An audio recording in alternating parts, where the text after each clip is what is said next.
we've been trying to tell better stories about women and clergy and the church because we really need to tell better stories. Instead of just complaining about it, what if we flood the airwaves with something different?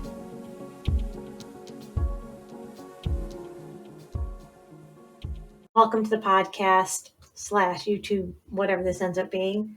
I've had a lot of questions recently, like maybe, I don't know, over the last 6 months or so. And definitely over the last 2 years. It's been a tough 2 years, right? I mean, we can just all agree it's been a long 2 years. And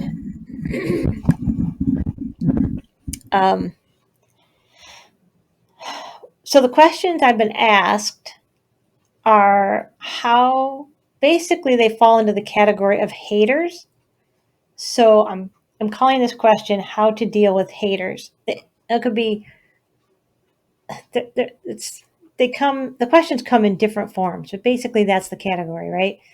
What do we do about haters in this world? And I know it's kind of escalated since social media, but really this has been around for a long time. I mean, this is not a new thing. If you read John Wesley's journal, I mean, people threw tomatoes at him.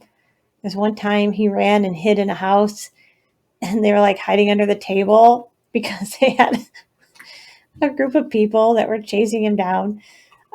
He had his fair share of haters. Most of the celebrity pastors back in the day before there were celebrity pastors, right? They had haters. Martin Luther hid in a castle to translate the New Testament into German for the common people. So this is not a new thing that we're experiencing, but we're definitely experiencing it as clergy at an intensified rate since the coming of the modern day celebrity pastor with mega churches, and then with social media, and then you add a pandemic, racial tensions, political tensions. What are we calling it? Supply chain shortages. The newest one of which apparently is hot sauce. My husband is very upset about this. I would say he is upset about hot sauce as I would be if there was a coffee shortage, which there is a little bit of a coffee shortage, but it's not like this, right? My husband doesn't care because he drank what was called cowboy coffee. And if you're not familiar with this, basically you take grounds, you throw them in a pot of water, and then you heat it up over a campfire until it's mud, and then you drink it. I don't know, I think you're supposed to strain out the grounds, but it's disgusting. All right, whatever. But if you're in the middle of nowhere, that's what you drink. So I digress. Back to haters. This is me hating on his cowboy coffee. So that's what I want to talk about in this episode and how to deal with it. I'm probably not the best person to talk on the subject, but I've experienced some of it over the last couple of years, in particular, and definitely over the course of my ministry. So, I'm a woman, so right off the bat, I get, a couple of extra lumps of coal in my stockings, because of that. But the truth is, every pastor has a cross to bear in ministry. And for me, it just happens to be my gender. And for whatever it is for you, right? I have friends who are single, who are men who are single in ministry, and they struggle. I have pastors who, they're unable to have children, or maybe they chose not to have children, and so they experience it. Some pastors who have come to faith in Christ as adults, and so some of their past kind of still lingers there. I'm also an adult convert, but I think, whatever, my gender trumps the fact that I'm an adult convert. So these are the things that we all experience in ministry. You're just it's just the way it's going to be. You're going to have a cross to carry, and it's going to be different for all of us. But um, the thing that is similar is that we are going to at some point probably deal with some haters. Okay, so I was listening to um, Russell Moore. No, I was listening to the Mars Hill podcast um, that was done by Christianity Today, hosted by Christianity Today. Which, I'll put a link in the show notes. If you haven't listened to that podcast, you need to go and listen to it. And they've just recently put out a couple of bonus episodes. One of them had to do with the music of Mars Hill, which is really redemptive. So I encourage you to go and listen to that if you haven't listened to that episode. But then the most recent one, they were interviewing Russell Moore. And so for those of you who don't know who he is, he's Southern Baptist Convention, a well-known, well-respected theologian. And he's a well-respected theologian no matter where you are in the church family. He just does not think women should be ordained. There's some, obviously, as someone who has a Wesleyan holiness background, I don't agree with all of his theology either, but that I digress about that. But he made a really good comment in this interview, and he said, the problem is that right now in the church, we have some really big problems. And what we want is a big solution to the big problem. But the reality is it's going to take several small solutions to solve the big problem. And it doesn't feel, because they're small and because it takes time to implement these multiple small solutions to fix the problem, it doesn't deal with, the feelings and the big feelings and the big emotions that are wrapped up in this problem, right? I don't have to name them for you. There's a lot of them out there right now.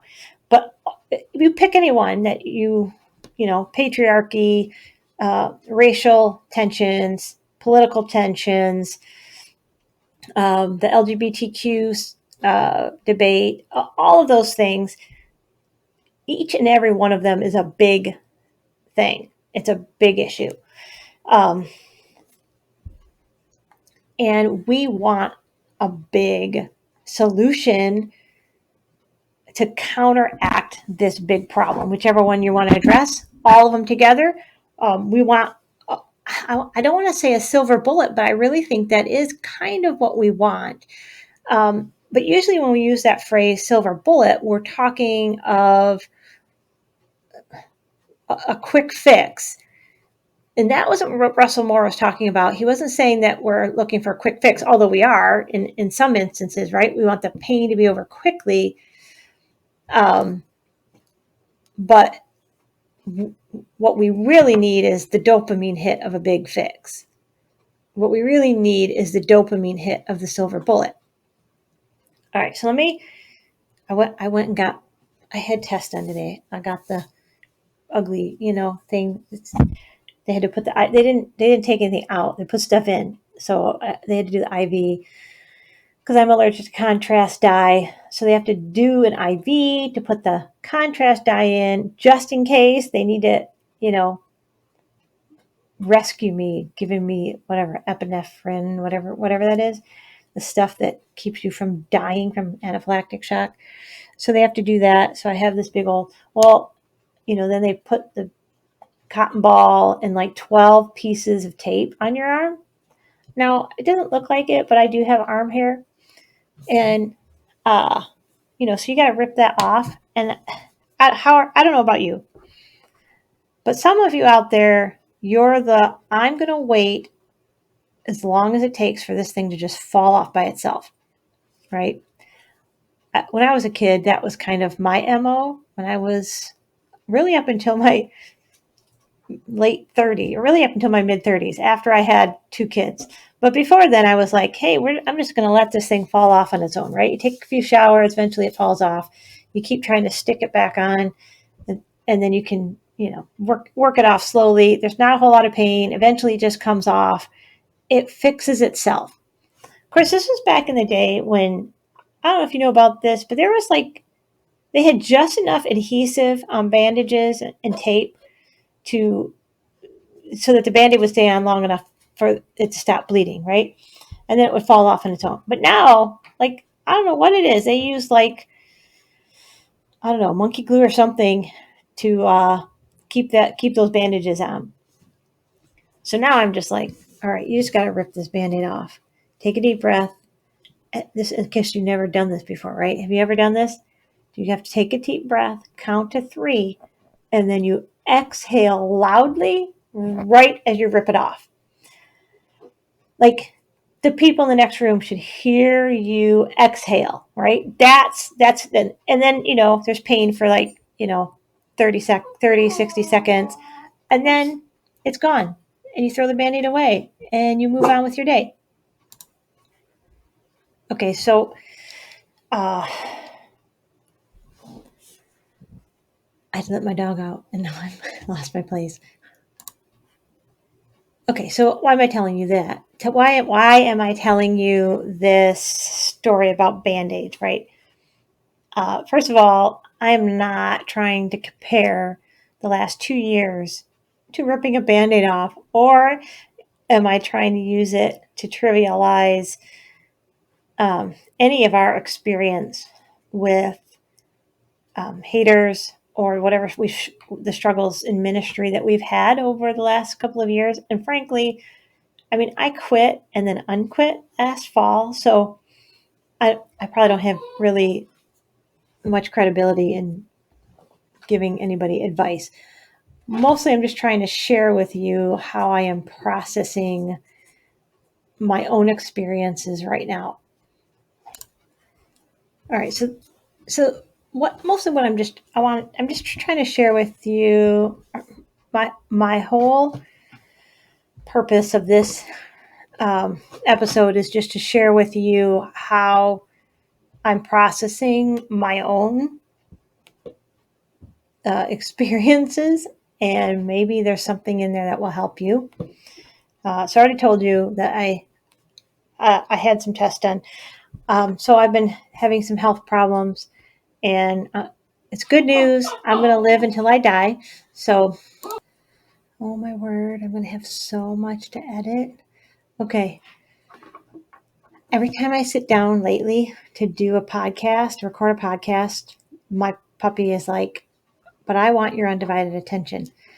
And I haven't quite figured out the solution yet. So I was using bully sticks, and then, like everything else, they got so expensive. So then I bought a few, and they bought the wrong kind, and he doesn't like them. So now I got to go buy some more. Anyway, if you have any suggestions for me on how to record a podcast with your puppy, I'll take it. Okay, so I've been having these health problems for, I don't know, I guess it's going on a year now, trying to figure out what exactly is going on. And it was one of those things where you're like, I don't really want to. It's not a big deal. It's not all the time. It's on or off. Is this just, am I doing something weird? Like, you're kind of trying to self-diagnose, because you don't want to go in and they're just going to say, there's nothing wrong with you. So finally said, I got to go in. And so they sent me for tests, and some of the tests showed some stuff. So they sent me for more tests. Those tests were like, there's nothing wrong with you. So they keep sending me for other tests, of course. But basically, what I wanted was for them to say, here, this is the one thing you need to do to fix the problem, and you'll be fine. But it turns out there's multiple things that I have to change, right? Like I have to change the way I eat. I do need to have some surgery. There's some other tests I have to take. Pray that I don't have to give up coffee with you because there's a lot of other things I'm giving up. Um, and so just learning how to do those things along with, hey, we think some of this is stress induced. So you need to deal with your stress as well. So not one thing, but I have 3 or 4 different changes I need to make to my lifestyle in order to fix this problem.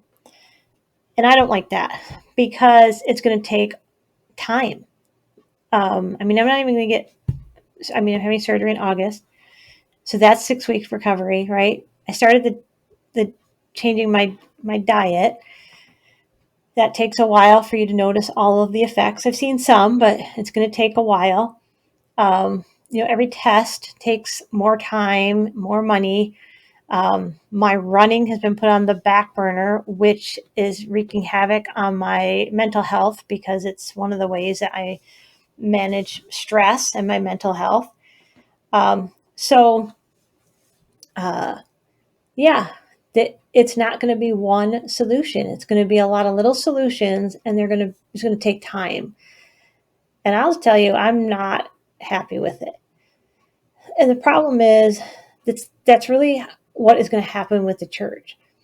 And probably in your little circle of concentric circles of concern, right? It's not going to be one thing. You're going to have to, there's going to be a lot of different things that are going to have to be implemented, and it's going to be slow and it's going to take time. The church that I had before going into the pandemic no longer exists. I mean, I have a congregation. I've been there. I planted 11 years ago. I'm still the lead pastor. But the dynamics have so dramatically changed in the last 2.5 years that I don't even recognize it's not the church I set out to plant. And it looks completely different. And one of the things I have to figure out is how do I pastor these people? Because they weren't the people that some of them are, but a lot of them are the people, the demographics. They're not the demographics I set out to originally reach. And it takes a whole different set of leadership skills to do that.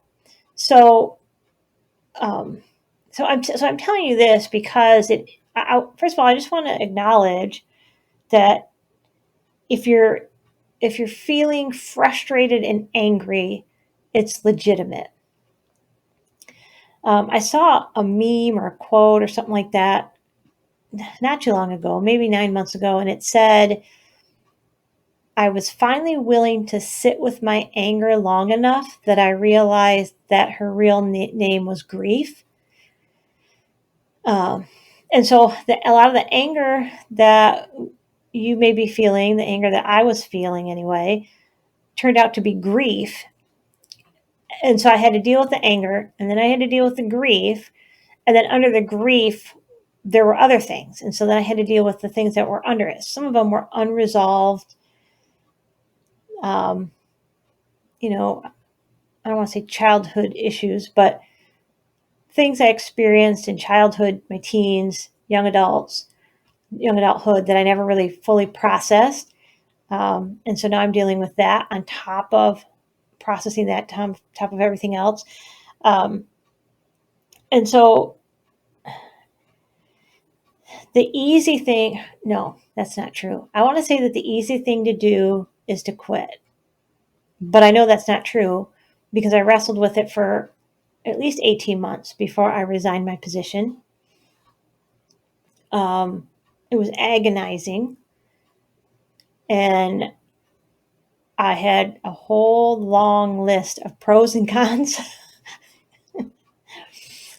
Although, you know how you can have like one pro or one con, but really it should qualify for 2 or 3 because it's such a big pro or it's such a big compromise that it's, It's has the equal weight of 4, 5, or 6. Okay, so it's not easy. It's not easy, and I think that's probably. I know for me that this is why I've struggled so much, and my guess is probably the same for you if you're listening. If you're struggling in particular and listening, is that neither one seems satisfying. Quitting isn't satisfying.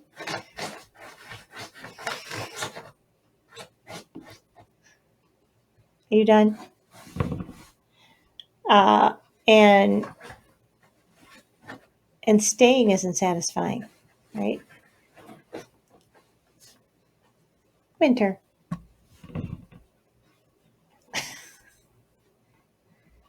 Come say hi.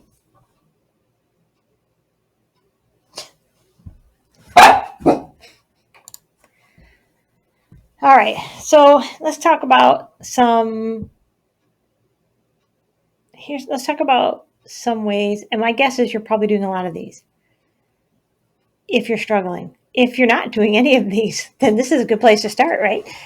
So the first one would be, I would say, if you don't have a mentor, you need to get a mentor. If you don't have a coach, that might be a good place to start. Also, spiritual director. So if you live in the area where I am, Manresa Retreat Center, it's a Jesuit retreat center. They have spiritual directors there. You can find that. You can also just go online and search spiritual directors. Selah, Selah, I think is the name of it. I'll put that in the show notes also. If you go online to their website, you can find spiritual directors that are in your area, which is a good route. One of the advantages of a spiritual director is that because they're not part of your organization, right? And a lot of times you can find ones that aren't even in your denomination, which is helpful. Because the reason I say that can be helpful is because I think that there's a tendency, even when we have a coach or a mentor, to hold back because, if you share enough stuff, they can figure out who you're talking about, right? If you share enough details. So if you got a spiritual director that's not in your denomination, that makes it a little easier. But they're going to help you to process it a little bit like a counselor, but they're going to understand the ministry aspect of it. And then I would definitely say get a counselor. There's been a lot of changes to insurance. Not the insurance companies. The counseling profession, medical profession, have worked really hard lobbying the last few years, and so for most people, Obamacare, but whatever, there's an actual name for it, ACA, ADA, whatever, and that's our copay is 30 or 35. And so I'm saying that because there are a lot of there are options, there are ways that you can take control back over your situation. And so you need to find a good counselor so that because part of the frustration that comes from dealing with haters is that we feel like we have lost all of our power and all of our control. We feel that, which is what they want to do, right? They want to make us feel powerless so that they can feel powerful. So definitely a counselor. I want to talk about the difference between hater. I want to define haters a little bit in just a second. So hold that thought, because I want two other things I want to suggest, and that is finding a small group.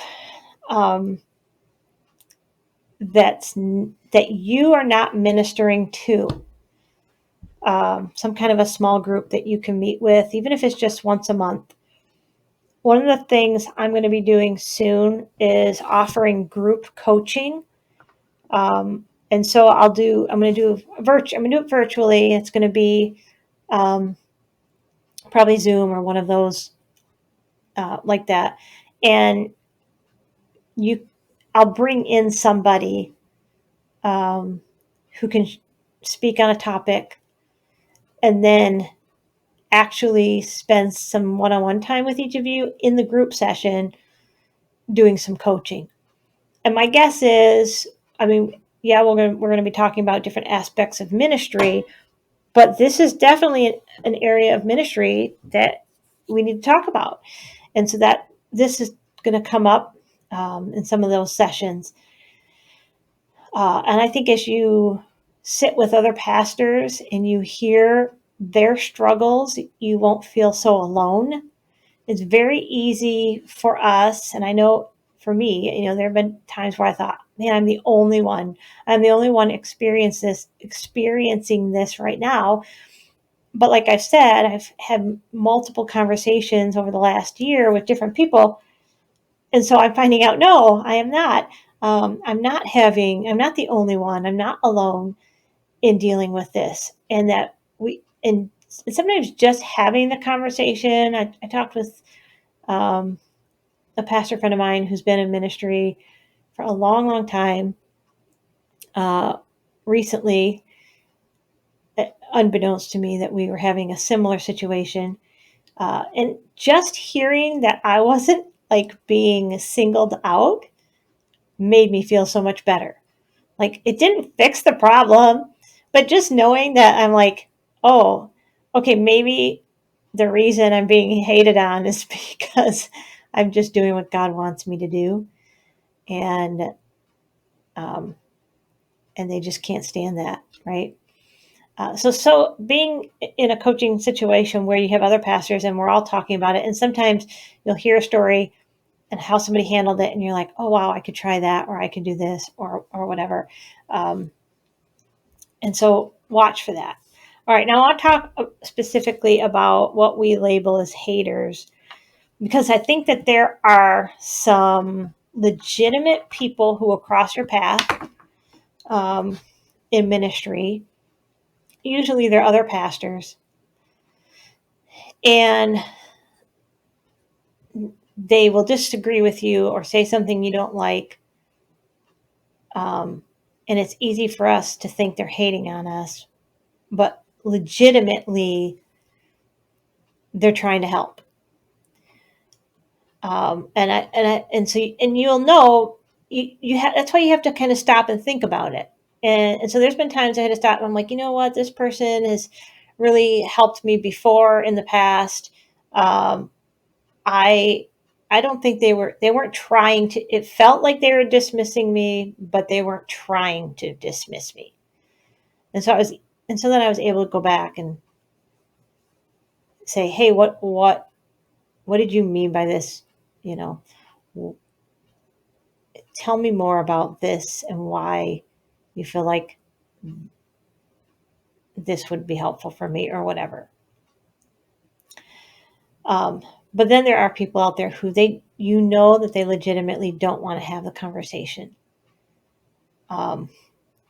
There's a passage in the Proverbs where it says, the writer of Proverbs says, there are these things that the Lord despises, and one of them is stirring up dissension.